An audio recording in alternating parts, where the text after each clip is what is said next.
காவேரி தொலைக்காட்சி நேயர்கள் அனைவருக்கும் இனிய மாலை வணக்கம். இன்றைய எட்டு திசை நிகழ்ச்சிக்கு உங்களை வரவேற்பதில் மிக்க மகிழ்ச்சி. இன்றைய எட்டு திசை நிகழ்ச்சியில் நாம் என்ன பார்க்க போகிறோம் என்றால், தமிழக மீனவர்கள் தொடர்ச்சியாக இலங்கை கடற்படையினர் கைது செய்யப்பட்டு வருகின்றனர். அதைத்தான் இன்று நாம் பல கோணங்களில் அலசி ஆராய உள்ளோம்.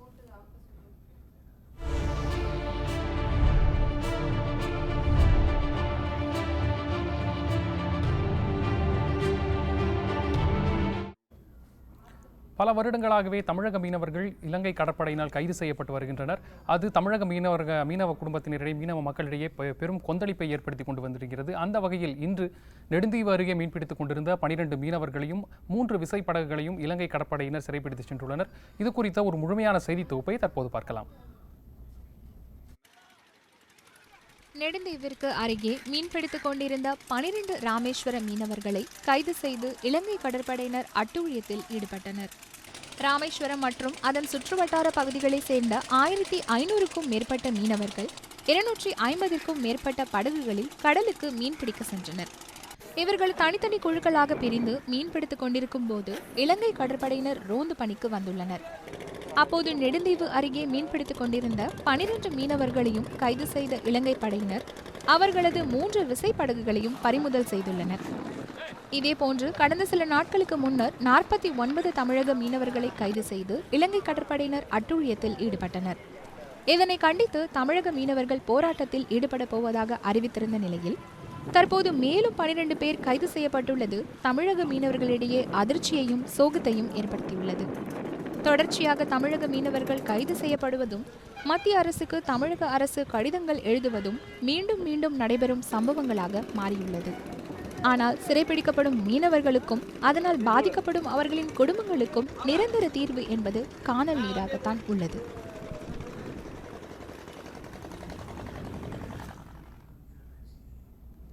நெடுந்தீவு அருகே மீன்பிடித்துக் கொண்டிருந்த தமிழக மீனவர்கள் 12 பேர் இலங்கை கடற்படையினால் கைது செய்யப்பட்டது குறித்த ஒரு முழுமையான செய்தி தொகுப்பை பார்த்தோம். இன்றைய எட்டு திசை நிகழ்ச்சியில் இது குறித்து விரிவாக ஆலோசனை செய்வதற்காக நம்முடைய வழக்கறிஞரும் சமூக நல ஆர்வலருமான திரு ஜான்சன் அவர்கள் இணைந்திருக்கிறார்கள். அவரை நிகழ்ச்சிக்கு வரவேற்கிறேன். வணக்கம் சார். நீங்கள் ஒரு வழக்கறிஞராக இருக்கிறதுனால இலங்கை தமிழர்கள் பிரச்சனை என்ன அப்படிங்கிறது உங்களுக்கு தெரிஞ்சிருக்கும். அது மட்டும் இல்லாமல் நீங்கள் ஒரு இயக்கத்தோட தலைவராகவும் இந்த மீனவர் சமுதாயத்தோட இயக்கத்தோட தலைவராகவும் இருந்துட்டு வந்துட்டு இருக்கீங்க. இந்த வகையில் இன்னைக்கு நெடுந்தீவு அருகே மீன்பிடித்துக் கொண்டிருக்கிற 12 மீனவர்கள் கைது செஞ்சுட்டு இருக்காங்க. இதை நீங்கள் எப்படி பார்க்குறீங்க? இன்றைய கைது என்பது ஒரு புதிய ஒரு கைது அல்ல. இது 1983களிலிருந்து 80களிலிருந்து தொடங்கி நடந்துகிட்டு இருக்கிற ஒரு நிகழ்வு தான். அதனால் கடலோர மக்களை பொறுத்தவரையில் இதை ஒரு அதிர்ச்சியான செய்தியாவோ அல்லது ஒரு பரபரப்பாக எதிர்பார்க்காத ஒரு செய்தியாவோ அவங்க நினைக்க போகிறது கிடையாது. இது என்ன காலங்காலமாக தொடர்கதையாக இது நிகழ்ந்து கொண்டிருப்பது. இந்த தொடர்கதைக்கு மத்திய அரசுகள், மாநில அரசுகள் இதுவரைக்கும் ஒரு நிரந்தரமான தீர்வு கொடுக்கலை அப்படிங்கிற ஒரு பார்வையிலிருந்து தான் கடலோர மக்கள் இதை பார்க்குறாங்க. இந்த கண்ணீருக்கு, இந்த துயரங்களுக்கான தீர்வுகளை நோக்கி இதுவரைக்கும் அரசுகள் ஒன்று செய்யலைங்கிற ஆதங்கமும் கோபமும் தான் கடலோர மக்கள்கிட்ட இருக்குது. இன்றைய கைது என்பது எப்போதும் நடக்கின்ற பல்வேறு நிகழ்வுகளில் இதுவும் ஒன்று. இது ஒரு ஏற்கனவே நடந்த இதை விட கொடுமையான நிகழ்வுகள் நிறைய நடந்திருக்கு. அதனால் அதில் இதுவும் ஒரு நிகழ்வாக தான் நாங்கள் பார்க்குறோம். இப்போ தொடர்ச்சியாகவே இந்த மாதிரி கைதுகள் நடந்துட்டு தான் வந்துட்டு இருக்குன்னு எல்லாருக்குமே தெரியும். இருந்தாலும் தமிழக மீனவர்களுக்கு ஒரு குறிப்பிட்ட கடல் எல்லையை தாண்டி போகும்போது அவங்களுக்கு எல்லை எது அப்படிங்கிறது தெரியறதில்லை அப்படிங்கிறது தான் பொதுவான குற்றச்சாட்டாக இருக்குது. இந்த வரையறுக்கப்பட்ட எல்லை அப்படிங்கிறது எது அப்படின்னு யார் தீர்மானிப்பாங்க? எல்லைகள் என்பது குறிப்பாக வரையறுக்கப்படவில்லை என்பது உண்மை. தமிழக கடலோரத்தை பொறுத்தவரையில் 1070 கிலோமீட்டர் நீளமுள்ள தமிழக கடலோரங்கள் 4 விதமாக பிரிக்கப்பட்டிருக்கு. ஒன்று நம்ம பழவேற்காடுலேருந்து கோடியாக்கரை முனை வரைக்கும் சோழமண்டல கடற்கரை, கோடியாக்கரை முனையிலிருந்து தனுஷ்கோடி முனை வரைக்கும் பாக் நீரிணை, தனுஷ்கோடி முனையிலிருந்து கன்னியாகுமரி முனை வரைக்கும் மன்னார் வளைகுடா பகுதி, கன்னியாகுமரி முனையிலிருந்து மேலே நீரோடிங்கிற ஒரு இடம் வரைக்கும் மேற்கு கரைன்னு சொல்கிறாங்க. அது அரபிக்கடல் ஓரமாக வருது. அப்போ 4 பெரும் பிரிவுகளாக பிரிக்கப்பட்டுள்ள இந்த தமிழக கடலோரத்தில் பாக்கு நீரிணை கடற்கரையில் மட்டும்தான் இந்த மீன்பிடி சிக்கல் இருக்குது. பாக்கு நீரிணை என்பது சரியாக கோடி முனையிலிருந்து தனுஷ்கோடி முனை வரையிலான ஒரு பகுதி. அந்த பக்கம் எடுத்துக்கிட்டேன்னா யாழ்ப்பாண மாவட்டமும் மன்னார் மாவட்டமும். இந்த பக்கம் எடுத்துக்கிட்டிங்கன்னா தஞ்சை மாவட்டம், புதுக்கோட்டை மாவட்டம், ராமநாதபுரம் மாவட்டம். அப்போ இதற்கு இடைப்பட்ட ஒரு கடலில் தான் இந்த சிக்கல் வருது. அந்த பகுதி என்பது பாக் நீரிணை என்று அழைக்கப்படுகிறது. இந்த சிக்கல் எப்போ உருவாகுதுன்னா 1974 கச்சதீவு ஒப்பந்தம், 1976 கச்சதீவு ஒப்பந்தம், அதன் பின்பு 1980களில் தொடங்கிய ஈழ விடுதலை போராட்டம். இதை ஒட்டித்தான் வந்து இந்த சிக்கல்கள் வந்து பெருஞ்சிக்கலாக இருக்குது. இது எல்லாத்துக்கும் பின்னாடி இன்னொரு சிக்கல் இருக்குது. அது என்னன்னா, இந்திய அரசின் மீனவர்கள்ட்ட புகுத்தியுள்ள தவறான மீன்பிடி கொள்கைகள். அப்போ தவறான மீன்பிடி முறைகளும் வந்து ஒரு வகையில் பாதிப்பை உருவாக்குது. அப்போ எல்லையை கண்டறிவது என்பது வந்து மீனவர்களுக்கு வந்து காலங்காலமாக கடலில் போட்ட வலையை கண்டுபிடிக்கிற மீனவர்களால், உண்மையை உங்கள்கிட்ட பேசணுங்கிறக்காக பேசுகிறேன், கடலில் ஒரு இடத்துல வலையை போட்டு போய் கரெக்டாக எடுக்க முடியும். சரியான திசையறிந்து செல்லக்கூடியவர்களால் எல்லை என்பது எது என்பதும் தெரியும். இப்போ எல்லை வந்து காற்றையும் கடலையும் நம்பி வாழ்கிற மீனவர்களுக்கு எல்லைகள் என்பதே ஒரு வகையான தொல்லைகள்னு தான் நம்ம பார்க்கணும். எல்லைகளே ஒரு வகையில் தொல்லைகள் தான். அப்போ அண்மையில் கூட வந்து சில ஆண்டுகளுக்கு முன்பு கேரள நீதிமன்றத்தில் ஒரு இலங்கையை சேர்ந்த ஒரு மீனவர் நிறுத்தப்படும் பொழுது, நீ எந்த நாட்டை சேர்ந்தவன்? எனக்கு நாடு கிடையாது, நான் ஒரு மீனவன், நான் ஒரு தமிழ் பகுதியை சேர்ந்தவன், கடலில் வருவோம், நாங்கள் மீன் பிடிப்போம், எங்களுக்கு எல்லா நாடுலாம் கிடையாது. அப்போ இது எல்லை பிரச்சனையாக வந்து இதை பார்க்கக்கூடாது. சர்வதேச அளவிலையும் இதே மாதிரி மீன் பிடிப்பிற்கான எல்லைகள் ஏதாவது கடல் எல்லைகள் அப்படின்னு எந்த மாதிரி மற்ற நாடுகளில் ஏதாவது எல்லைகள் இருக்கா? ஆனால் உலகளாவிய அளவில் பன்னாட்டு கடல் சட்டங்கள், பன்னாட்டு மனித உரிமை சட்டங்கள், எல்லை குறித்த சட்டங்கள் எவ்வளவுதான் வரையறுக்கப்பட்டிருந்தாலும் கூட உலகத்தினுடைய எந்த தேசங்களும் எல்லை தாண்டி மீன் பிடிக்கிறார்கள் என்ற ஒரு காரணத்திற்காக அடிப்பது, உதைப்பது, சித்திரவதை செய்வது, கொலை செய்வது, கொள்ளையடிப்பது, சிறையில் போடுவது என்ற கொடிய மனித உரிமை மீறல்களை எந்த தேசங்களும் செய்யவில்லை. பல்வேறு தேசங்களுக்கு இடையில் வந்து ஒப்பந்தங்கள் செய்யப்பட்டுள்ளன. ஐரோப்பிய நாடுகளிலும் ஆசிய நாடுகளிலும் கூட 2 தேசங்கள் என் பகுதியிலே மீன்வளம் குறைவாக இருக்கின்ற காரணத்தால் என் நாட்டு மீனவர்கள் எல்லையை தாண்டி வந்து மீன் பிடிப்பார்கள், அதற்கு நானும் நீயும் ஒப்பந்தம் செய்து கொள்வோம் என்று சொல்லக்கூடிய ஒப்பந்தங்கள் இருக்கின்றன. தவிர எல்லைகள் வரையறுக்கப்பட்டிருந்தாலும் கூட உலகளாவிய அளவில் ஒரு நாட்டுப்படகு மீனவர்கள் இவ்வளவு தொலைவில் மீன் பிடிக்க வேண்டும், விசைப்படகு மீனவர்கள் இவ்வளவு தொலைவில் மீன் பிடிக்க வேண்டும், ஆழ்கடல் மீன்பிடி படகுகள் நெடுந்தொலைவுகளுக்கு சென்று மீன் பிடிக்கலாம் என்றெல்லாம் வரையறுக்கப்பட்டிருந்தாலும் கூட எல்லைகளை காரணம் காட்டி உலக வரலாற்றிலேயே கொடுஞ்சித்திரதைக்கு உள்ளாகின்ற ஒரே இனம் வந்து தமிழினம் தான். இப்போ எல்லைகளை தாண்டி மீன் பிடிக்க போகும்போது இலங்கை கடற்படை கைது செய்கிறது கூட அது ஒரு நியாயமான விஷயம்னு இலங்கை தரப்பில் நம்ம சொல்லப்பட்டாலும், எல்லையை தாண்டாத போதும் கூட அந்த எல்லை பகுதிகளில் மீன் பிடிச்சிட்டு இருக்கிற மீனவர்கள் நிறைய முறை வந்து இலங்கை கடற்படை அத்துமீறி நிறைய பேர் கைது செய்ததாக சொல்கிறாங்க. இதை நீங்கள் எப்படி பார்க்குறீங்க? அப்படி நடந்துக்கிட்டே இருக்குது. இப்போ நேற்று முந்தா நாள் கூட ஒரு புதிய ஒரு விஷயம் நடந்திருக்கு. அதை வந்து ஊடகங்கள் கூட பெரிய அளவில் வந்து வெளியிடலை. அது என்னன்னா, ஒரு கூட்டமாக வந்து ஒரு இலங்கை கடற்படையினர் உள்ளே புகுந்து தாக்கி ஒவ்வொரு படகாக வந்து குதிச்சு ஏறி எல்லாரையும் பிடிக்கிறாங்க. மீனவர்கள் அங்கே பிடி இங்கே பிடின்னு பிடிக்கும் பொழுது ஒரு குறிப்பிட்ட இலங்கை கப்பற்படையை சேர்ந்த ஒரு நபர் வந்து நம்ம படகுல மாட்டிக்கிறார். இவங்க அவசரத்தில் பதறி அடித்து இங்கே இருந்தால் கொன்றுவாங்களோ சுற்றுவாங்களோன்னு சொல்லிட்டு படகு எடுத்துகிட்டு வரும்போது அவர் நம்மளுடைய வந்துடுறாரு. அந்த வீரர் வந்து அவங்க கப்பற்படை வீரர் வந்து நம்மளுக்கு மீனவர்கள்ட்ட மாட்டிட்டார். அவங்கள போன்று இவங்க கொடியவர்களாக வந்து அவங்கள சித்திரவதையும் செய்யலை, கொலையும் செய்யலை, அடிக்கவும் இல்லை. நம்ம இந்திய கப்பற்படைக்கிட்ட வந்து ஒப்படைச்சு அவரை திருப்பி அனுப்புனதா வந்து செய்திகள் எல்லாரும் அறிஞ்ச விஷயம்தான். இப்போ நம்ம இதே மாதிரியான நம்மளுடைய இந்திய கடற்படை இருக்கு. இப்போ இந்திய கடற்படை வந்து எல்லைகள் எதுன்னு தெரியும். இலங்கை கடற்படை மாதிரியே இந்திய கடற்படையும் ரோந்து பணிகள் வந்து மேற்கொண்டுட்டு தான் இருக்காங்க. அந்த ரோந்து பணிகள் அப்பயோ இல்லை போயிட்டு இருக்கும் போதோ மீனவர்கள் எல்லை தாண்டி போகும்போது அவர்கள் நிறுத்தக்கூடிய சூழ்நிலை ஏதாவது இருக்கா? நினைச்சா நிறுத்தலாம். ஆனால் அப்படி நிறுத்துறது கூட முட்டாள்தனமானதுங்கிறது தான் என்னுடைய கருத்து. காரணம் என்னன்னா, பாரம்பரிய உரிமை என்று ஒரு விஷயத்தை நம்ம பார்க்கணும். பாக் நீரிணை கடல் பகுதியிலே காலங்காலமாக தொன்று கொட்டு 1000 ஆண்டுகளாக 2000 ஆண்டுகளாக தமிழ்நாட்டு மீனவர்கள், தமிழீழத்து மீனவர்கள், இருதரப்பையும் சேர்ந்த மீனவர்கள் செல்லுவதும் வருவதும் மீன் பிடிப்பதும் அது காலங்காலமாக இருக்கின்ற ஒரு விடயம். அதில் எல்லைகளை காரணம் காட்டி தடுப்பது என்பது தவறானது. என்னை பொறுத்தவரையில் பாக் ஜலசந்தி பகுதியில் இரு தேசத்து மீனவர்களும் கடல் வளத்தை அளிக்காத விதத்தில், நாசகர மீன்பிடி முறைகளை செய்யாத விதத்தில் மீன் பிடிப்பதற்கு அனுமதிக்கணுங்கிறது தான் என்னுடைய கருத்து. நிச்சயமாக உங்கள் கருத்தை எடுத்துக்கலாம். தொடர்ச்சியாக மீனவர்கள் கைது செய்யப்பட்ட போதும் அரசிடம் பலமுறை இது குறித்து மீனவ அமைப்புகள் முறையிட்ட போதும் தமிழக அரசு பலமுறை மத்திய அரசுக்கு வந்து கடிதங்கள் எழுதியிருக்கின்றன.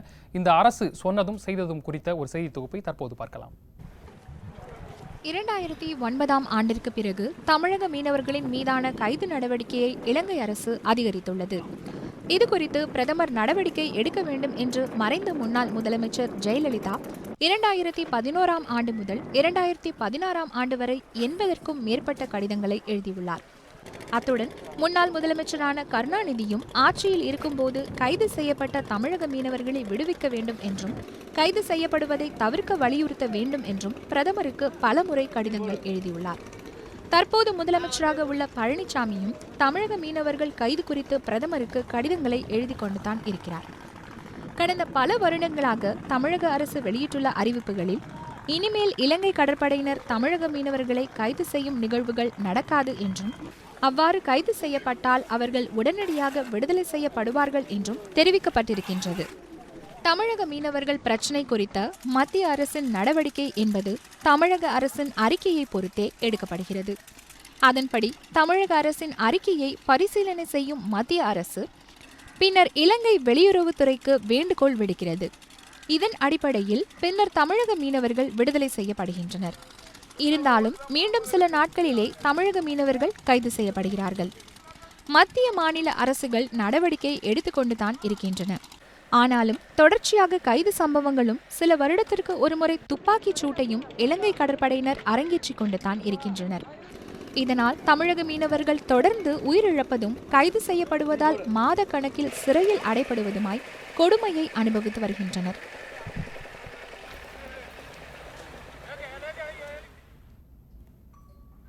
தமிழக மீனவர்களின் கைது குறித்து மத்திய மாநில அரசுகள் செய்தது என்ன என்பது குறித்த ஒரு முழுமையான செய்தி தொகுப்பை பார்த்தோம்.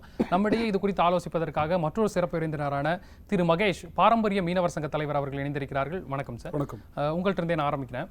இப்போது தமிழக மீனவர் அவர்கள் வந்து கைது செய்யப்படுறது தொடர்ச்சியான ஒரு விஷயம். அது வந்து பழகி போன ஒன்றுங்கிற மாதிரி ஆயிடுச்சு. ஆனால் இன்னைக்கு 12 மீனவர்கள் கைது செய்யப்பட்டிருக்காங்க. கடந்த 2 நாட்களுக்கு முன்பு தான் 49 மீனவர்கள் கைது செய்யப்பட்டிருக்காங்க. இன்னைக்கு இந்த கைதும் 3 விசைப்படகுகள் சிறைப்பிடிப்பு அப்படிங்கிறதும் எந்த மாதிரியான ஒரு நிலைப்பாட்டை மீனவர்களிடையே ஏற்படுத்தி இருக்குன்னு நினைக்கிறீங்க? அதாவது இது வந்து எதை காட்டுதுன்னா, நம்முடைய மத்திய அரசாங்கத்தினுடைய வெளியுறவு கொள்கையினுடைய தோல்வியை காமிக்குது. முதல்ல இது இன்னைக்கு நேற்றுக்கு வரக்கூடிய விஷயம் கிடையாது. இவங்க தான் வந்து இதுக்கு முன்னாடி எதிர்க்கட்சி தலைவர்களாக இருக்கும்பொழுது என்ன சொல்கிறாங்கன்னா, வந்து நாங்கள் வந்தால் இந்த நிலை தொடராது, நாங்கள் வந்து ஒரு ஆளுமையான ஒரு ஆட்சியை கொண்டு வருவோம், அருகில் இருக்கக்கூடிய நாடுகளெல்லாம் வந்து நம்ம கண்டு அஞ்சு நடங்கக்கூடிய ஒரு சூழலை உருவாக்குன்ற மாதிரியான வாக்குறுதிகளை கொடுத்து எங்கள் மக்கள் மத்தியிலே வந்து அதே ராமேஸ்வரம் பகுதியில், இதே பாக் நீரிணை பகுதியில் வந்து கடல் தாமரை மாநாடுகளை போட்டு வந்தவங்க தான் இன்றைக்கி ஆட்சியில் இருக்கிறாங்க.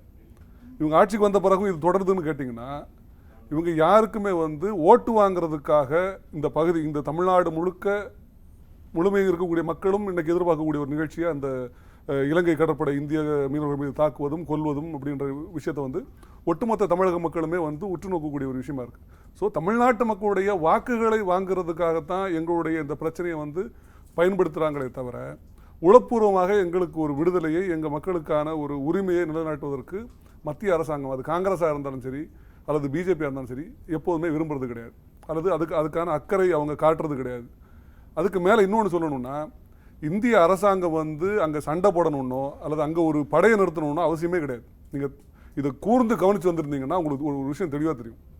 இந்திய அரசாங்கத்தினுடைய அனுமதியின் பேரில் தான், இவங்களுடைய ஒப்புதலின் பேரில் தான் இதுவரைக்கும் நடந்திருக்கக்கூடிய அத்தனை அட்டூழியங்களும் மீனவர்களுக்கு எதிராக நடந்திருக்கு. இதுதான் உண்மை. நிச்சயமாக இதை குறித்து நம்ம பேசலாம். இப்போது திரு மகேஷ் அவர்கள் சொன்னார் வந்து தொடர்ச்சியாக அவர் வந்து எதுக்குறாரு, இந்த மாதிரி எந்த அரசுகள் வந்தாலும் வந்து மீனவர்களுக்கான ஒரு நலன் சார்ந்த விஷயங்கள் எடுத்துகிட்டு வரதில்லை அப்படின்னு சொல்லியிருக்காங்க.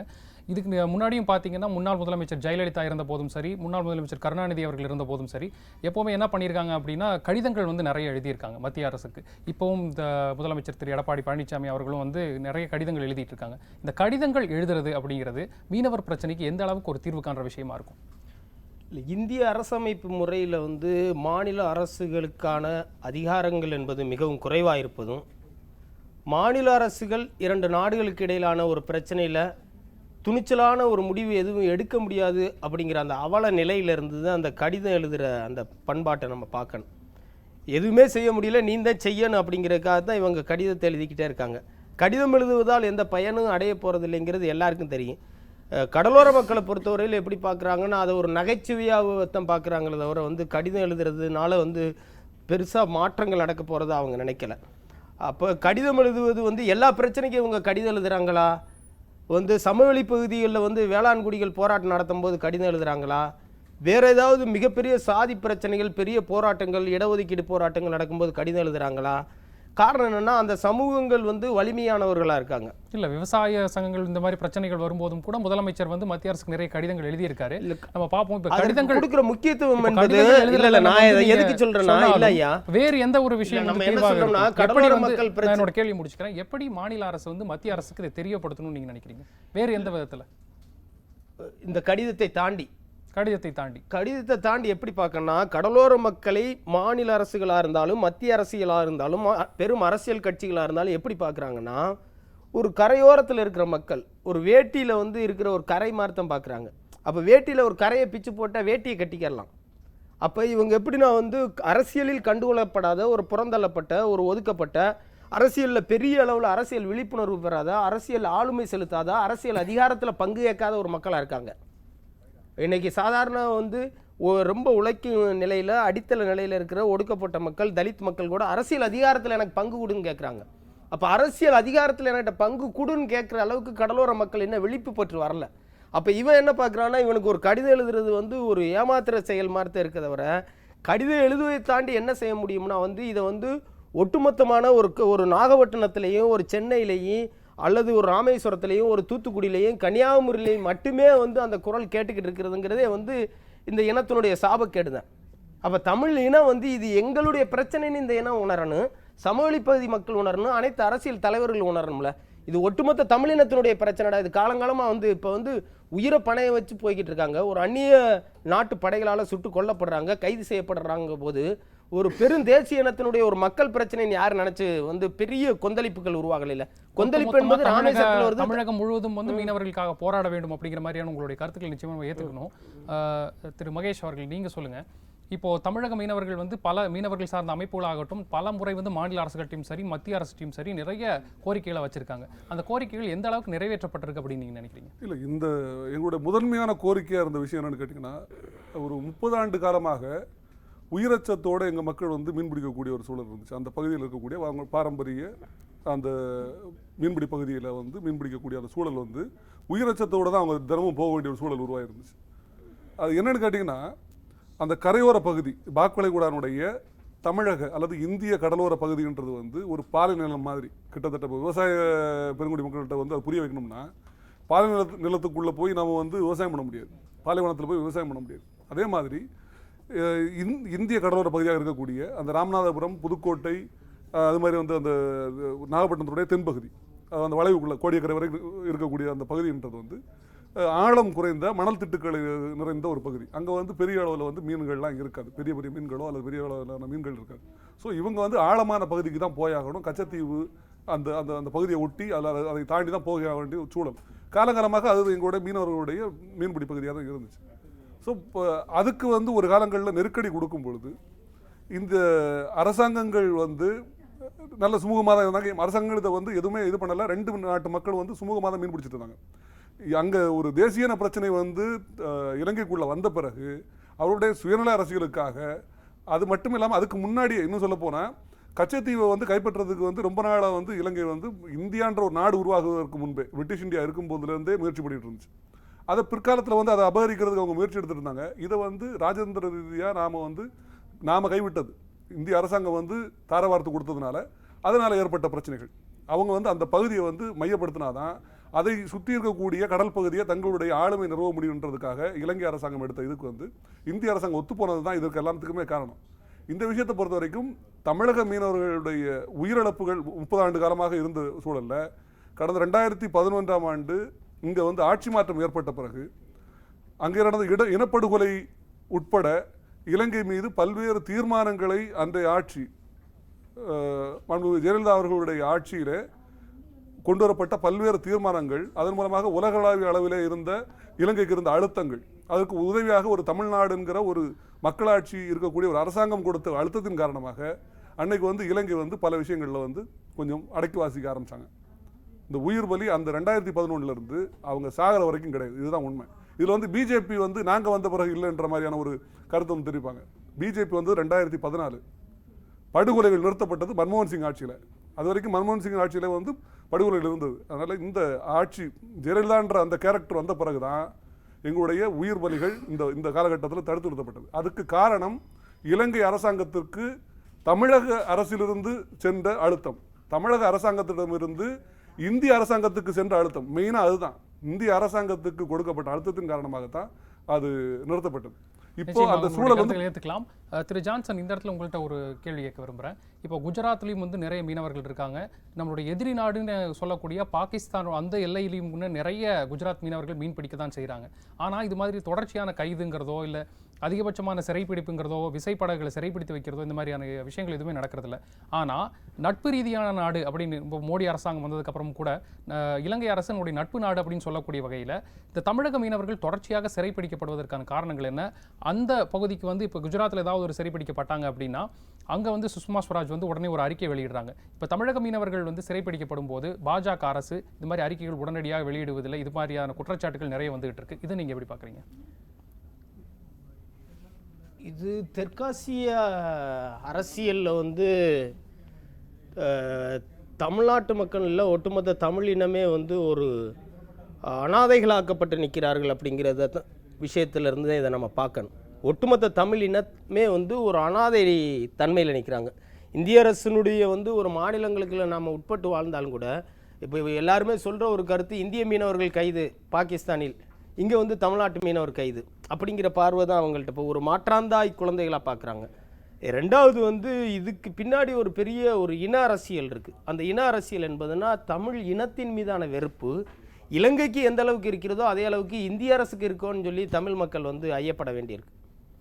அப்போ வந்து கண்டும் காணாமல் இருக்கு. இலங்கை எந்த அளவுக்கு வெறுக்குது, இலங்கை ஏன் வெறுத்தாங்க, இலங்கை ஏன் சுட ஆரம்பித்தாங்க? அப்போ உலகத்தில் எந்த நாடுகளுமே எல்லை தாண்டுற மக்களை கொல்லலையே, எந்த நாடுமே மீன் பிடிக்க போகிற மக்களை கொல்லலையே, இவ்வளவு கொடுமைப்படுத்தலையே, இவ்வளவு சித்திரவதை செய்யலையே, இவ்வளவு சீரழிக்கலையே, இவ்வளவு உடைமைகளை சூறையாடலையே, கைது நடக்கலையே. அப்போ இவங்களை மட்டும் ஏன் செய்கிறாங்கன்னா இலங்கையில் வாழுகின்ற வடகிழக்கு மாகாண தமிழ் மக்கள் தங்களுக்கென்று ஒரு தேசம் கேட்டு போராடுகிறார்கள். அப்போ தமிழ் இனத்தின் மீதான வெறுப்புல தான் அவன் வந்து நம்மளை சொல்றானதை தவிர வேற எந்த காரணம்? எனக்கு ஒரு மாறுபட்ட கருத்து தோழருடைய கருத்துல. ஒன்று இந்த பாகிஸ்தான் அந்த எல்லையிலும் கூட மீனவர்கள் கைதுன்றது தொடர்ந்து நடக்கத்தான் செய்யுது. அங்கே வந்து கைது இல்லைன்றதெல்லாம் கிடையாது. இது பாகிஸ்தான் மீனவர்களும் நம்ம இந்திய மீனவர்களும் தொடர்ந்து கைது செய்யப்படுற அளவுக்கு கைது செய்யல. அங்க வந்து படுகொலைகளோ இது மாதிரியான துப்பாக்கி சூடுகளோ இந்திய கடற்படை வந்து பாகிஸ்தான் மீனவர்களை சுடுவதோ அல்லது பாகிஸ்தான் கடற்படை இந்திய மீனவர்களை சுடுவதோ இதுவரைக்கும் வரலாற்றில் நிகழ்ந்ததே கிடையாது. ஆனா நீங்க சொல்ற மாதிரி நட்பு நாடுன்னு சொல்லிட்டு காரணம் இந்திய அரசு அந்த மீனவர்கள் மீது காட்டுகின்ற அக்கறையை தமிழ்நாட்டு மீனவர்கள் மீது காட்டுவதில்லை என்பதுதான் காரணம்.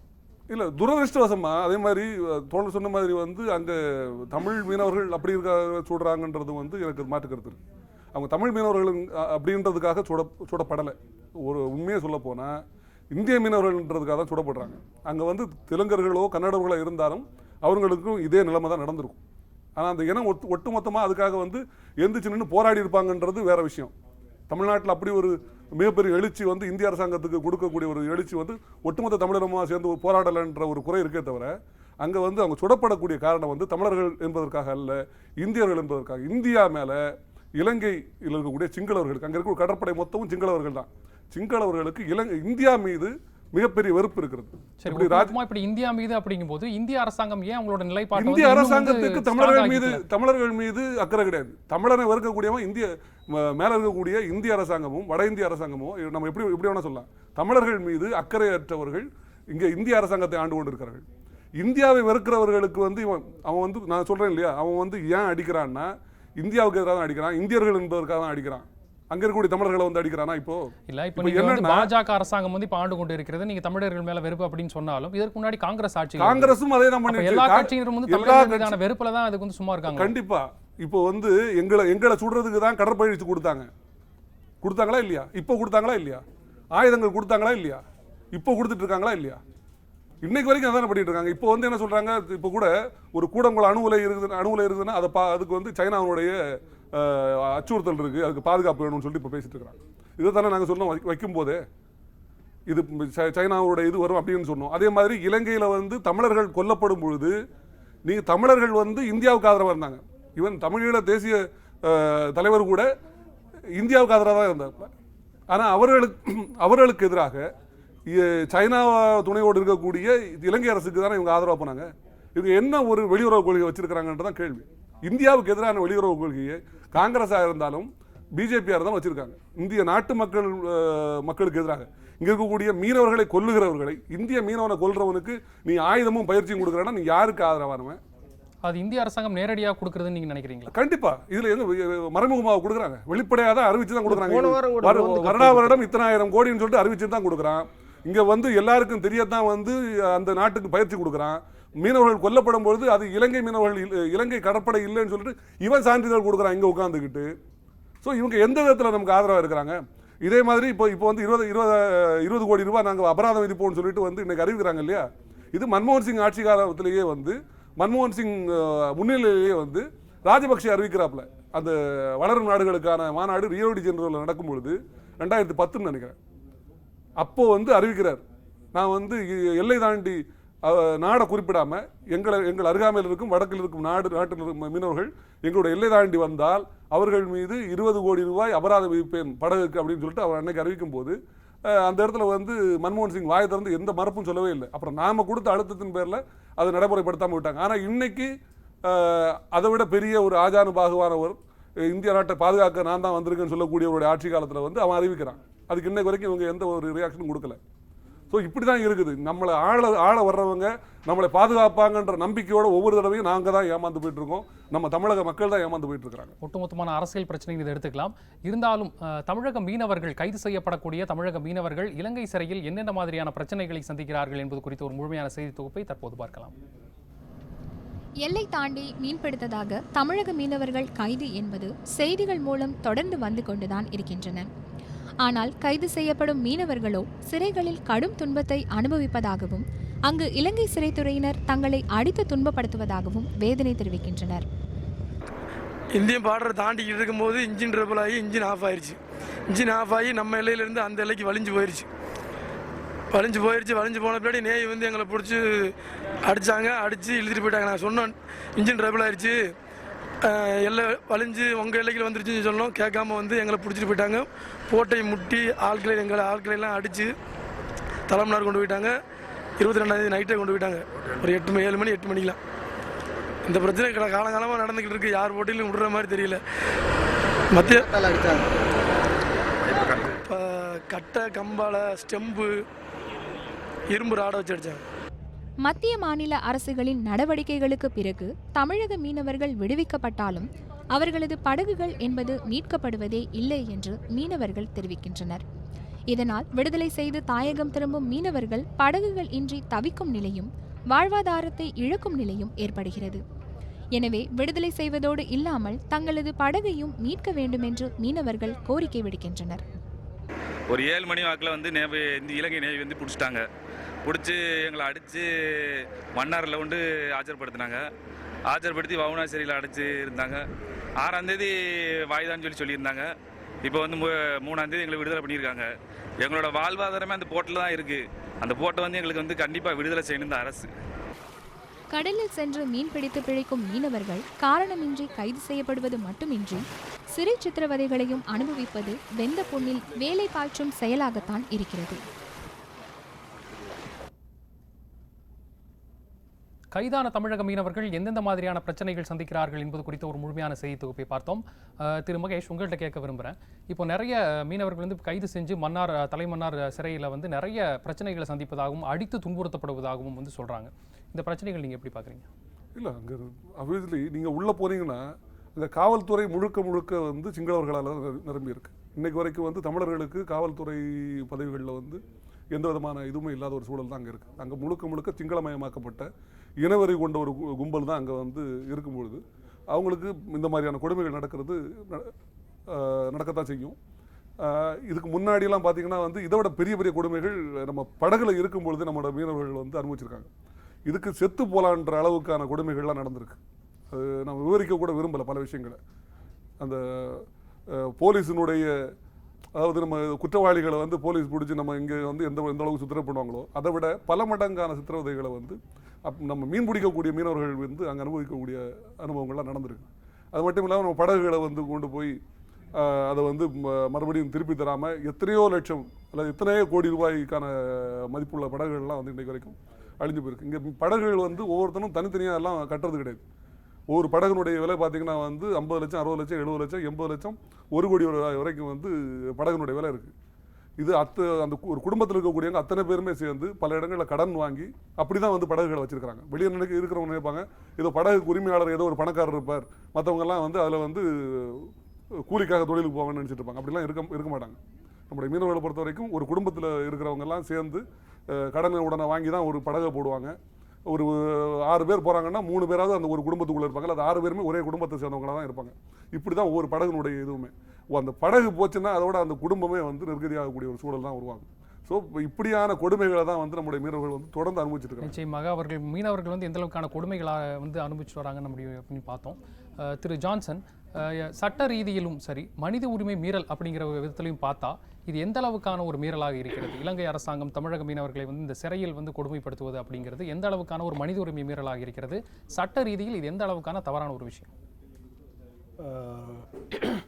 உலகளாவிய மனித உரிமை பிரகடனங்கள்லாம் இருக்குது. சர்வதேச மனித உரிமை பிரகடனம், அது போன்ற பிரகடனங்களில் இந்தியா இலங்கையெல்லாம் கையெழுத்தெல்லாம் போட்டிருக்காங்க.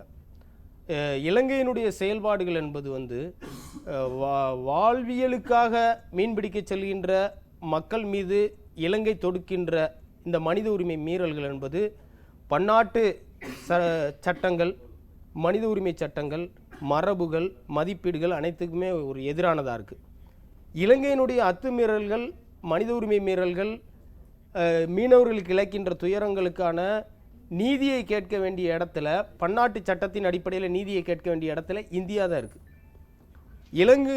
இந்திய மீனவர்களுக்கு இழைத்திருக்கின்ற கொடுமைகளுக்கு, இழப்புகளுக்கு இவங்க இழந்திருக்கிற இழப்புகளுக்கான ஒரு இழப்பீடு கேட்டு ஒரு வழக்கு தொடுக்கணும். இன்றைக்கி நெதர்லாந்தில் உள்ள ஹேக்கில் உள்ள சர்வதேச நீதிமன்றத்தில் ஒரு வழக்கு தொடுக்கணும்.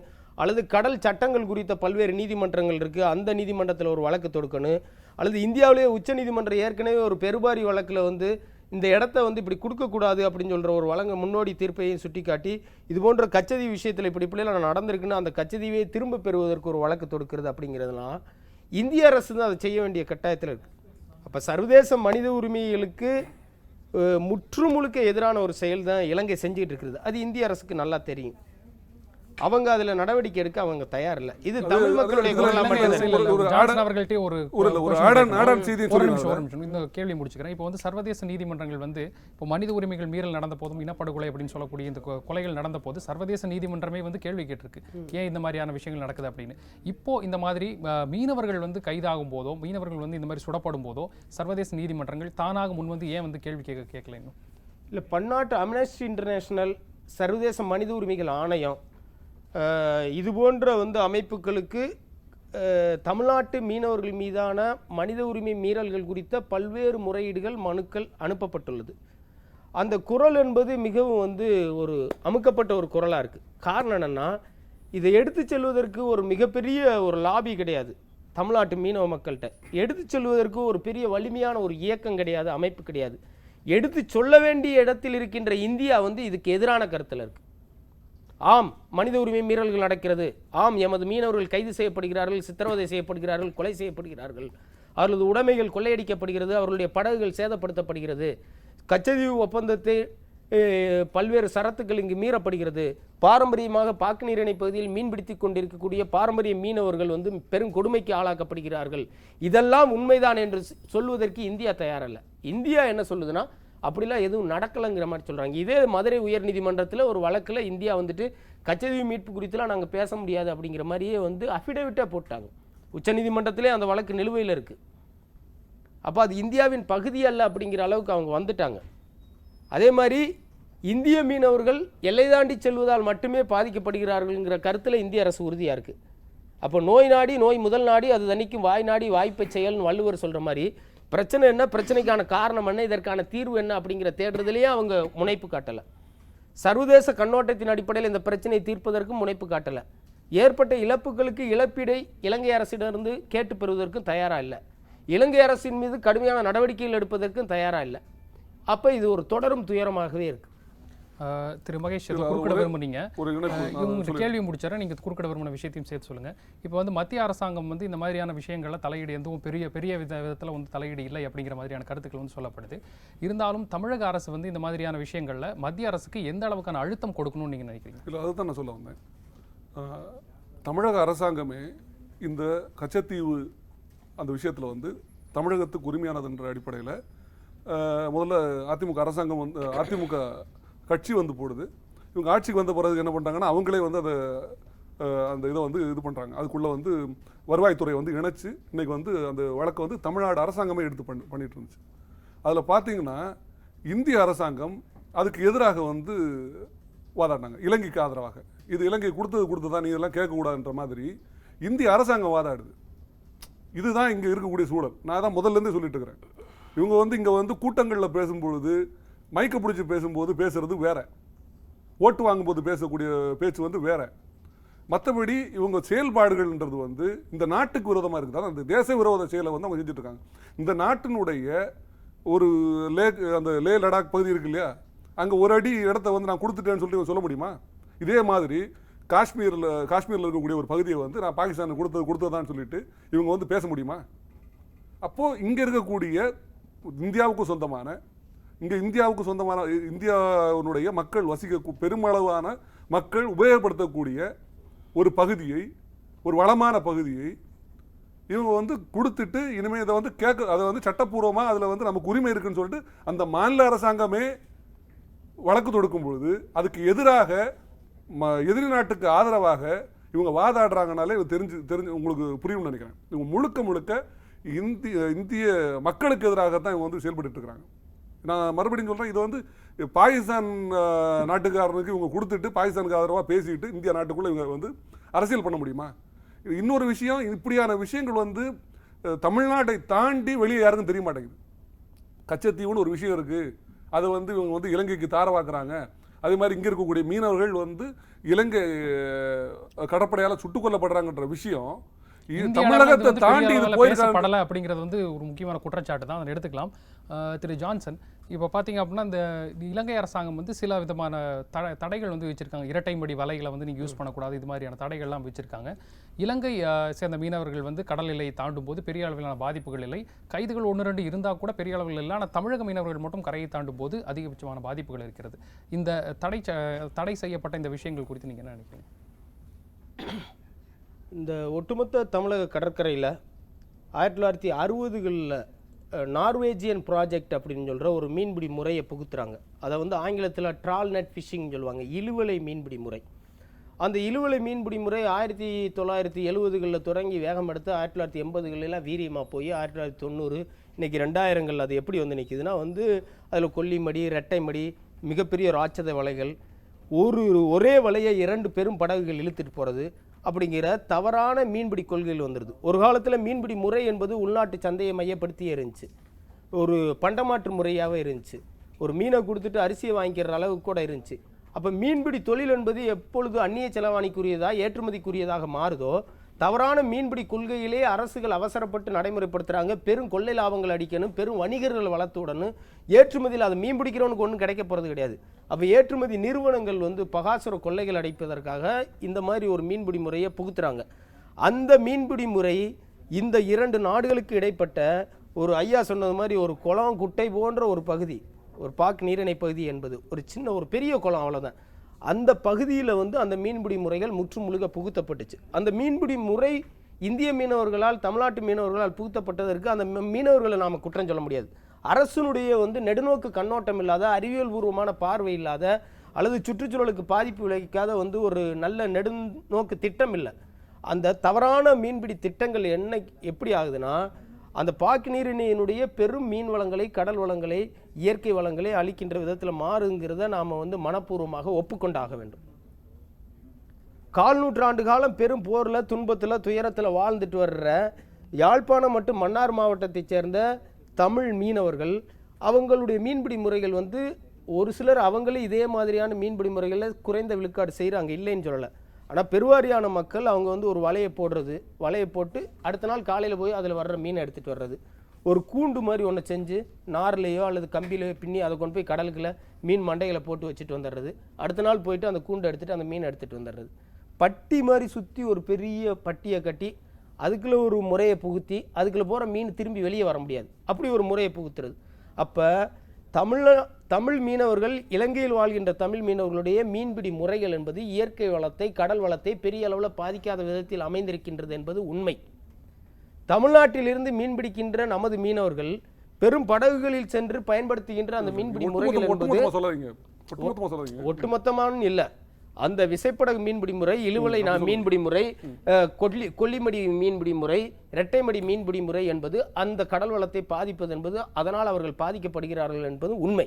ஆனால் இலங்கையில் உள்ள அரசியல்வாதிகள், குறிப்பாக சிங்கள அரசியல்வாதிகள், ஒரு சில துரோக குழுக்கள், ஒரு சில அவங்களுக்கு வேண்டிய ஆட்களை தூண்டி விட்டு என்ன செய்கிறாங்கன்னா, இதை தமிழ்நாட்டு மீனவர்களுக்கும் அங்கு வசிக்கின்ற தமிழ் மீனவர்களுக்கு இடையில் ஒரு பெரிய ஒரு சண்டையை மூட்டி விடுறதுக்கான ஒரு சதியை செய்கிறாங்க. ஆனால் உண்மையிலே என்ன நடந்துட்டு இருக்குன்னா, இந்த மீன்பிடி முறைகள் மாற்றியமைக்கப்பட வேண்டும், சீர் செய்யப்பட வேண்டும், சரிப்படுத்தப்பட வேண்டும் என்பதில் நமக்கு ஒரு பக்கம் கருத்து இருக்குது. அதே நேரத்தில் தென்னிலங்கையில் வாழ்கின்ற சிங்கள மீனவர்கள் இன்னைக்கு ஆசியாவிலேயே முதலிடத்தில் இலங்கை மீனவர்கள் தான் இருக்காங்க. ஆழ்கடல் மீன்பிடிப்பில் தென்னிலங்கை பகுதிகளில் வாழ்கிற சிங்கள மீனவர்கள் கொஞ்சம் கொஞ்சமாக நகர்த்தி அப்படியே புத்தளத்திலிருந்து அப்படியே மன்னாரை நெருக்கி இன்னைக்கு அந்த பகுதியில் உள்ள மன்னார், யாழ்ப்பாணம் போது இந்த போருக்கு பின்னர் தமிழீழ கடல் பரப்பையே ஆக்கிரமிக்கணுங்கிற நோக்கத்தோடு அவங்க ஒரு பக்கம் வந்துக்கிட்டு இருக்காங்க. அதை அந்த நாட்டு மீனவர்கள் உணர்ந்துக்கணும். ஆனால் அவங்கள விவரமாக சூழ்ச்சி என்ன செய்கிறாங்கன்னா நமக்கு எதிராக திருப்பி விடுறாங்க. ஆனால் அதே நேரத்தில் நீங்கள் சொல்கிற ஒரு கருத்தை நாம் ஒப்புக்கொள்ள வேண்டும். அந்த கருத்து என்பது தவறான மீன்பிடி முறைகளால் பகாசுர கொள்ளையடிக்க வேண்டும் என்ற நோக்கத்தோடு ராட்சத வலைகளை பயன்படுத்தி கடல் வளத்தை, இயற்கை வளத்தை முற்றுமுழுக்காக அளிக்கின்ற மீன்பிடி முறைகள் என்பது மாற்றி அமைக்கப்பட வேண்டும். அதற்கான மாற்று தீர்வுகளை நோக்கி நாம் நகரணும். மீன்பிடி முறைகளை முறைப்படுத்தணும் அப்படிங்கிற கருத்தை நிச்சயமாக ஏற்றுக்கலாம். இந்த மீனவர்கள் கைதாகும் போது இந்த மீனவர்களுடைய குடும்பத்தின் நிலை என்ன, அவர்கள் குடும்பம் சந்திக்கக்கூடிய பாதிப்புகள் என்னென்ன என்பது குறித்த ஒரு முழுமையான செய்தி தொகுப்பை தற்போது பார்க்கலாம். மீனவர்கள் கைது செய்யப்பட்ட பிறகு அவர்களின் குடும்பத்தின் நிலையோ வருமானம் இன்றியும் வாழ்வாதாரம் இன்றியும் தவிப்புக்குள்ளாகின்றது. கைது குறித்து வேதனை தெரிவிக்கும் மீனவர்களின் குடும்பத்தினரோ தங்கள் வீட்டில் உள்ள குழந்தைகளை படிக்க வைக்க முடியாத நிலை ஏற்படுவதாகவும், பெண்கள் பணிக்கு செல்லும் வசதியை அரசு செய்து தர வேண்டும் என்றும் வேண்டுகோள் விடுத்துள்ளனர். தடை செய்யப்பட்ட தொழில்களை, அவங்க தடை செய்யப்பட்ட வலைகளை அவங்க மீன் பிடிச்சாலும் அரசாங்கம் தான் செஞ்சு கொடுக்கணும். இதனால இன்னைக்கு கடலுக்கு போகிற பிள்ளைகள்லாம் பசியினாலையும் பட்டினினாலையும் எத்தனை நாளைக்கு கிடக்கும். பிள்ளைகளுக்கு படிப்பு ஃபீஸ் கட்ட முடியலை. ஏன்னா பட்டினியாக சாகுதுங்க. ரொம்ப மோசமான நிலையில் இருக்குது. நாங்களும் பெண்களாவது எங்களுக்கு ஏதாவது ஒரு தொழில் பண்ணி ஒரு வேலை வாய்ப்பை கொடுத்து இந்த பிள்ளைகளுக்கு படித்த மாணவர்களுக்கு வேலை வாய்ப்பை கொடுக்கணும்னு நினச்சாலும் அதுவும் கிடைக்க மாட்டேங்குது.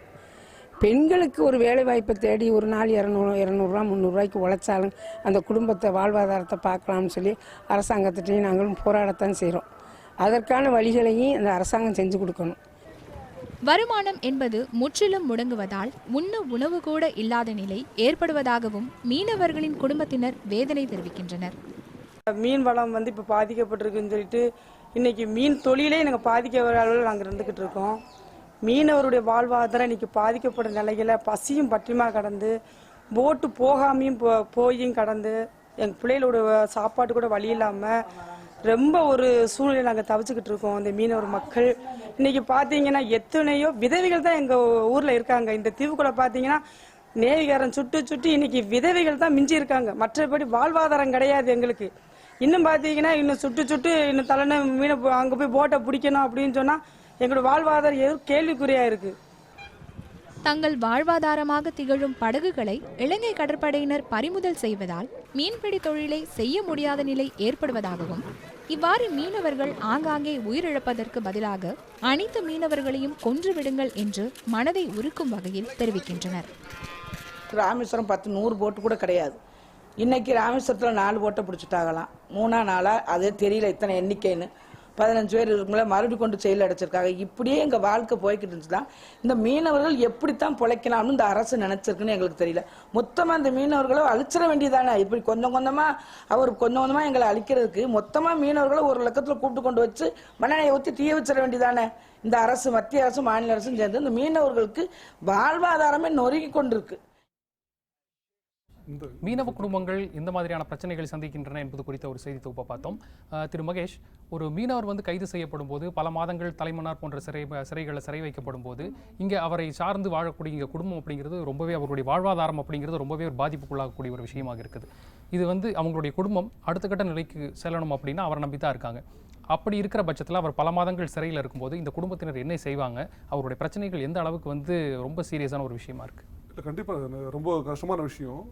ஆனால் வந்து அரசாங்கம் என்ன பண்ணியிருக்காங்கன்னா, முதல்ல வந்து ஒரு நாளைக்கு 50 ரூபான்ற ஒரு இதை வச்சுருந்தாங்க. அந்த குடும்பத்துக்கு வந்து அந்த கைதாகி அவங்க வெளியே வர்ற வரைக்கும் ஒரு நாளைக்கு 50 ரூபா கொடுக்கணுன்றது இருந்துச்சு. அதுக்கப்புறமா வந்து போன இதில் வந்து 250 மாற்றினாங்க ஒரு நாளைக்கு. ஸோ அது எப்போ கையில் கிடைக்குன்ற ஒரு கொஸ்டின் இருக்குது. அது ப்ராப்பராக போயிடுச்சுன்னா கூட, அதாவது பெரிய அளவில் உதவாட்டி கூட அவங்களுடைய அது உணவு தேவைக்கு வந்து அது உபயோகமாக இருக்கும். ஆனால் அதை மீறி நீங்கள் சொன்ன மாதிரி வந்து அவங்களுக்கு நோய் நொடிகள் வந்துச்சுன்னா, அதே மாதிரி வந்து அவங்களுடைய பள்ளி அல்லது கல்லூரி அதனுடைய ஃபீஸ் கொடுக்க வேண்டிய விஷயங்கள், இந்த மாதிரியான விஷயங்கள் பார்க்கும்போது அதெல்லாம் மற்ற செலவினங்களுக்கு அது பத்தாத ஒரு சூழல் தான்.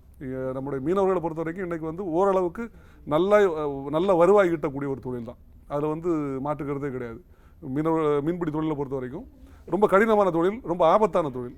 அதே நேரத்தில் ஒரு நல்ல ஒரு வாழ்க்கை தரத்தை வந்து மெயின்டைன் பண்ணக்கூடிய அளவிலான வருமானம் வரக்கூடிய ஒரு தொழில். அப்படி இருக்கும்பொழுது இந்த 250ன்றது பத்தாது. அதுக்காக வந்து இப்போ நம்ம எடுக்க வேண்டிய முடிவே அவருடைய வாழ்க்கை தரத்தை பாதுகாக்கிறதுக்கான ஒரு தொகையை வந்து அரசாங்கம் கொடுக்கணுன்றதுல மாற்றுக்கிறது இல்லை. ஆனால் நம்மளை பொறுத்த வரைக்கும் இந்த கைது நடவடிக்கைகள் அந்த குறிப்பிட்ட பாக்வளைகுடா பகுதியில், இப்போ நாம் இப்போ நம்ம சென்னையில் இருக்கிறோம், இங்கேருந்து இலங்கையில் போய் எல்லை தாண்டி மீன்பிடிச்சு மாற்றோன்ற அப்படி சொன்னான்னா வேறு. அது மாதிரி நாகப்பட்டினத்துலேருந்து வரவங்கள பிடிச்சா கூட அதில் கூட ஒரு நியாயம் இருக்குது. ஏன்னா அங்கேருந்து ஒரு பெரிய விசாலமான கடற்பரப்பு நமக்கு இருக்குது. அதை விட்டுட்டு அவங்க வந்து அந்த எல்லை தாண்டி போகிறாங்கன்றது வந்து நம்ம வந்து இது பண்ணலாம். இந்த கோடியக்கரையிலிருந்து இந்த ராமேஸ்வரம் வரைக்கும் இருக்கக்கூடிய இந்த பகுதின்றது வந்து அதாவது குறுகலான கடல் பகுதி. பாரம்பரியமாக அந்த பகுதியில் தான் மீன் பிடிச்சி ஆக வேண்டிய சூழல் இருக்குது. ஸோ இந்த மீன்பிடி முறைகளை மாற்றுறது வரைக்கும் அது சரியான முறை தான். அதே நேரத்தில் பார்த்தீங்கன்னா கிட்டத்தட்ட 80% மீனவர்கள் வந்து அங்கே வந்து நாட்டுப்படகுகளை வச்சு இந்த மாதிரியான பாரம்பரியமான மீன்பிடி முறை தான் பண்ணுறாங்க. அதனால் வந்து எந்த விதமான கடல் மீன்களுக்கோ மற்ற உயிரினங்களுக்கோ எந்த பாதிப்பும் கிடையாது. ஆனால் அவங்களும் பல நேரங்களில் பாதிக்கப்படுறாங்கன்றது தான் உண்மை. அவங்களும் கைது செய்யப்படுறாங்க. இதில் முக்கியமாக ஒரு விஷயத்தை நான் சொல்லி ஆகணும். இங்கே ஒரு செய்தி பரப்பில் வந்து சில அறிவுஜீவி குழுக்கள் வந்து பரப்பிட்டே இருக்கிறாங்க. ஏதோ தமிழக மீனவர்கள், குறிப்பாக வந்து பாக்வளைகுடா பகுதியில் இருக்கக்கூடிய மீனவர்கள், நாகப்பட்டினம், ராமநாதபுரம், அது மாதிரி அந்த புதுக்கோட்டை மீனவர்கள் தான் எல்லை தாண்டி மீன் பிடிக்கிறாங்க இலங்கையில் அப்படின்ற ஒரு செய்தி பரப்பல் நடந்துக்கிட்டே இருக்குது. உண்மையை சொல்லப்போனால் இந்த ஆசியாவிலேயே அதிக அளவில் எல்லை தாண்டி மீன் பிடிக்கக்கூடிய மீனவர்கள் இருப்பது வந்து இலங்கையில் தான். நம்முடைய இந்திய மீனவர்களை எடுத்துக்கிட்டால் 1% கூட கிடையாது. மொத்தம் 1% கூட கிடையாது, 0.5% கூட கிடையாது எல்லை தாண்டி மீன் பிடிச்சு கைதாகக்கூடியவங்க. இலங்கையை பொறுத்த வரைக்கும், இலங்கை மீனவர்களை பொறுத்த வரைக்கும் கிட்டத்தட்ட 50% மேலான மீனவர்கள் பல நாட்டு எல்லைகளை தாண்டுகிறாங்க. குறிப்பாக அவங்க எங்கே எல்லை தாண்டி மீன் பிடிக்கிறாங்கன்னா இந்திய கடற்பரப்புக்குள்ளே தான் இலங்கை மீனவர்கள் மிகப்பெரிய அளவில், அதாவது இங்கே நம்ம இப்போ நம்ம பாக்வளைகுடாவில் இப்போ புதுக்கோட்டை மீனவர்களுக்கோ ராமநாதபுரம் மீனவர்களோ மிஞ்சி போனால் வந்து ஒரு 10 கிலோமீட்டர் தாண்டி உள்ள வராங்களா அவங்களுடைய எல்லை தாண்டி, அல்லது ஒரு 5 கிலோமீட்டர், இது அவ்வளோதான் தாண்டுவாங்க. 5 கிலோமீட்டர் தாண்டி வந்தால் பெரிய விஷயம், 10 கிலோமீட்டர் தாண்டா ரொம்ப பெரிய விஷயம். ஆனால் இவங்க தினமும் நம்முடைய இந்திய கடல் பரப்புக்குள் கிட்டத்தட்ட 700-800 கிலோமீட்டர் தாண்டி வந்து மீன் பிடிச்சிட்டு இருக்காங்க. 1000 கிலோமீட்டர் தாண்டி வந்து மீன் பிடிச்சிட்டு இருக்காங்க. இலங்கை கடற்படையினரும் வந்து இலங்கை மீனவர்கள் பெருமளவில் அதற்கான நடவடிக்கை எடுக்கல அப்படிங்கிற ஒரு குற்றச்சாட்டும் இருந்துட்டு வருது. திரு ஜான்சன், சட்ட ரீதியில் இதுக்கான நடவடிக்கைகள் எந்த மாதிரி இந்திய அரசு வந்து எடுக்கணும்? இலங்கை மீனவர்கள் வந்து அத்துமீறி இந்திய கடல் எல்லைக்குள் வந்து மீன் பிடிக்கிறாங்க. அதை வந்து எதிர்க்கிறதுக்கோ இல்லை இந்திய மீனவர்களோட பாதுகாப்புக்கோ, கடல் வந்து எல்லைகள் வந்து இந்த அளவுக்கு தான் எல்லைகள் இருக்குது, இதுக்கு மீறி போகக்கூடாது அப்படிங்கிற மாதிரியான விஷயங்களை சொல்கிறதுக்கோ இந்திய அரசாங்கம் வந்து எந்த மாதிரியான சட்ட ரீதியான நடவடிக்கைகள் எடுக்கணும்னு நினைக்கிறீங்க? இந்த பிரச்சனையை வந்து வெறுமனே சட்ட ரீதியான நடவடிக்கைகளால் மட்டுமே வந்து தீர்த்து விட முடியாது. இதை சட்டத்தின் கண்கொண்டு இந்த பிரச்சனைக்கு தீர்வு கொடுங்க அப்படின்னு சொன்னால் இந்திய அரசு என்ன சொல்லும்னா, நீ எல்லையை தாண்டாத அப்படின்னு சொல்லுவாங்க. கச்சதீவை நாங்கள் கொடுத்துட்டோம், அதை திருப்பி வாங்க முடியாதுன்னு சொல்லுவாங்க. இதான் சட்டம் அப்படின்னு சொல்லிடுவாங்க. அப்போ சட்ட ரீதியான தீர்வுகள் என்பது எப்படி இருக்கும்னா வந்து இப்போ அவர் சொன்னது மாதிரி உண்மையிலேயே வந்து நம்முடைய தென்கடல் பகுதிகளில் இலங்கை மீனவர்கள் பெருவாரியாக வந்து பிடிச்சிட்டு போகிறாங்க. அங்கே நிறைய கடல் வளம் இருக்குது. அவங்க மாட்டுக்கு வர்றாங்க. அங்கே வெஜ் பேங்குலாம் ஒரு பெரிய மீன் வயல் பகுதியே ஒன்று இருக்குது. அது ஒரு பெரிய மீன் கிடைக்கிற ஒரு பெரும் இடம். அப்போ அங்கே வந்துட்டு அவங்களுடைய ஆழ்கடல் மீன்பிடி படகுகள் வந்து பிடிச்சிட்டு போகிறதுலாம் உண்மைதான். அப்போ அதையெல்லாம் இந்திய அரசு தடுக்கிறதுக்கு நடவடிக்கை எடுக்கலை. நாமளும் கூட வந்து அவங்களெல்லாம் உள்ளேயே விடாதேன்னு நம்ம கத்தி கதறவும் இல்லை. நம்ம இயல்பாக வந்து நம்ம கோரிக்கையும் இல்லை, இலங்கை மீனவர்களை கைது செய்யணும் அப்படிங்கிறதே நம்ம சொல்லலை. ஆனால் கச்சதீவு பிரச்சனைங்கிறது ஒரு பெரிய ஒரு நடைமுறை சிக்கலாக இருக்குது. கச்சதீவை மீட்பதால் மட்டுமே இந்த கடலில் இந்த மீன்பிடி சிக்கல் தீர்ந்து விடுமா அப்படிங்கிற காரணம் வந்து 100 விழுக்காடு நம்மளால் ஏற்றுக்கொள்ள முடியாது. ஆனால் கச்சதீவு மீட்பு என்பது வந்து இந்த பிரச்சனைக்கான தீர்வில் ஒரு முதன்மையான ஒரு தீர்வாக இருக்குது. அப்போ காலங்காலமாக கச்சதீவு என்பது அந்த காலத்தில் சாயவேர்கள் சேகரிப்பதற்காகவும், அந்த காலத்தில் சிப்பிகள் சங்குகளை பொறுக்குவதற்காகவும், பவளப்பாறைகளை இந்த சிறு பாறைகளை வச்சு சுண்ணாம்பு தயாரிப்பதற்காகவும், மீனவர்கள் ஓய்வு எடுப்பதற்காகவும், பின்னர் வந்து நம்ம நாட்டு மீனவர்களே 2 மீனவர்கள் வந்து அங்கே போய் அந்த அந்தோனியார் ஆலயத்தை கட்டின பின்னாடி அதில் வந்த உரிமைகள், அதற்கு முன்னர் ராமநாதபுர ராஜா சேதுபதி அந்த கச்சதீவை வைத்திருந்தது, மண்டபத்தை சேர்ந்த மரைக்காயர்கள் கச்சதீவு வச்சிருந்தது, பிரிட்டிஷ் கால ஆவணங்கள், இந்த ஆவணங்கள் அடிப்படையில் அனைத்துமே கச்சதீவு நமக்கு உரியதாக இருக்கும் நிலையில் இவங்க வந்து ஒரு தாரை வார்த்துட்டாங்க. அப்போ 1974 ஒப்பந்தத்தில் வந்து கச்சதீவில் மீனவர்கள் ஓய்வெடுப்பதற்கும் வலைகளை உலர வைப்பதற்கும் ஆலய திருவிழாவில் பங்கேற்பதற்கும் உரிமை உண்டு என்று ஒரு நிகழ்வு இருந்தாலும் கூட 1976 ஒரு 2 அதிகாரிகளுக்கு இடையிலான கடித போக்குவரத்தை மையமாக வச்சு இன்னொரு ஒப்பந்தத்தை தயாரித்து அந்த ஒப்பந்தத்தில் 1974 வழங்கப்பட்ட உரிமைகளையும் எடுத்துடுறாங்க. அப்போ கச்சதீவு மீட்பு என்பது உச்சநீதிமன்றத்தில் இன்னைக்கு நிலுவையில் இருக்குது. உச்சநீதிமன்றத்தில் தமிழ்நாடு அரசு வழக்கு போட்டு போராடிக்கிட்டு இருக்கு. ஆனால் வந்து இந்திய அரசு அதுக்கு எதிராக இருக்குது. கச்சத்தீவு மீட்புங்கிறது கேள்விக்குறியா இருக்கிற நிலையில கச்சத்தீவை வந்து அனுமதிக்கணும் இந்திய மீனவர்கள் அப்படிங்கிறது உங்களுக்கு உடனடி சட்ட தீர்வு இல்லை. அதுக்கு தீர்வு இல்லை. இறுதி கருத்தாக திரு மகேஷ் அவர்கள், தமிழக மீனவர்கள் இந்த மாதிரி எல்லை தாண்டி போய் வந்து கைதாகாமல் இருப்பதற்காக என்னென்ன விஷயங்கள் செய்யணும் அப்படின்னு நினைக்கிறீங்க? முதல் விஷயம் வந்து இப்போ ஒரு முன்முயற்சி எடுத்துட்டு இருக்கிறாங்க, அதை முழுமையாக்கணும். அதாவது ஆழ்கடல் மீன்பிடிப்பு அப்படின்ற விஷயத்துக்கு வந்து கன்வெர்ட் ஆகிறது. ஏற்கனவே இந்த விசைப்படகுகளுக்கு எதிராக இங்கே இருக்கக்கூடிய நாட்டுப்படகு மீனவர்கள், அதாவது பாரம்பரிய மீனவர்கள் எல்லாருமே ரொம்ப காலமாக வந்து போராடினாங்க. அன்னைக்கெல்லாம் இந்திய அரசாங்கம் தான் வந்து அவங்கள அடக்கி ஒடுக்கி ரத்தம் சிந்த வச்சு இந்த இதை வந்து பூத்தின விஷயம்தான் இந்த இழுவலை தொழில்ன்றது. இன்றைக்கி வந்து இவங்க வந்து அது ஏதோ அவங்களுக்கு சம்மந்தம் இல்லாத விஷயன்ற மாதிரி பேசிகிட்டு இருக்கிறாங்க. ஸோ இதுக்கு முழுக்க பொறுப்பானவர்கள் அவங்க தான். இலங்கை வந்து அந்த இதை வந்து இன்னைக்கு வரைக்கும் அனுமதிக்கலை அந்த தொழில்முறையை. ஆனாலும் அங்கேயும் சட்டத்துக்கு விரோதமாக பயன்படுத்துகிறாங்க. இங்கே வந்து அது சட்டப்பூர்வமானதான். அது ஏதோ இப்போ ஊடகங்கள் என்ன சொல்கிறாங்கன்னா அது ஏதோ விரோதமான மீன்பிடி முறைன்ற மாதிரி சொல்கிறாங்க. அப்படி கிடையாது. இந்தியாவை பொறுத்த வரைக்கும் அது சட்டப்பூர்வமான தொழில் தான். இலங்கையில் தான் அது சட்டத்துக்கு விரோதமானது. ஸோ இதை கொண்டு வந்து புகுத்தியது வந்து இந்திய அரசாங்கம். அப்போது அதுக்கான மாற்ற கொடுக்க வேண்டியதும் அதுக்கான பொறுப்பு இருக்கிறதும் இந்திய அரசாங்கத்துக்கிட்ட தான் இருக்குது. அவங்க அந்த நடவடிக்கை எடுத்துகிட்டு இருக்கிறாங்க. அது கூடிய விரைவில் செய்யணும்.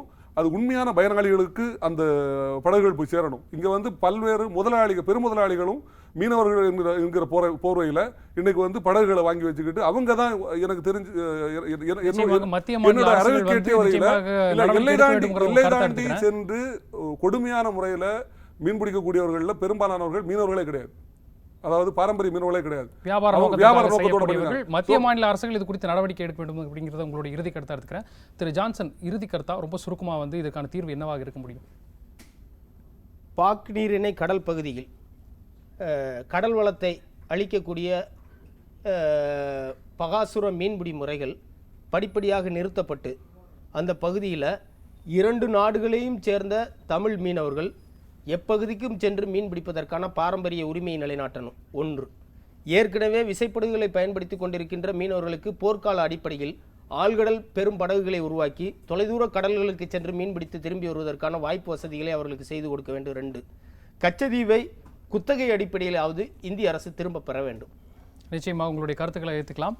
தமிழக மீனவர்கள் தொடர்ச்சியாக இலங்கை கடற்படையினால் கைது செய்யப்பட்டு அவர்கள் அனுபவிக்கக்கூடிய துன்பங்கள், அவருடைய குடும்பத்தினர் தங்களுடைய வாழ்வாதாரங்களை இழந்து அனுபவிக்கக்கூடிய துன்பங்கள் வந்து நீங்கணும் அப்படின்னா எந்தெந்த மாதிரியான விஷயங்கள் முன்னெடுக்க வேண்டும்? அதாவது இலங்கை கடற்படையினரும் இந்திய கடற்படையினரும் சரி, இந்திய மீனவர்கள் இலங்கை மீனவர்களும் சரி, ஒரு முறையான மீன்பிடி முறைகளை வந்து கடைபிடிக்க வேண்டும் என்பது குறித்த ஒரு முக்கியமான விஷயங்கள்லாம் வந்து 8 திசை நிகழ்ச்சி மூலமாக ஆலோசனை செய்தோம்.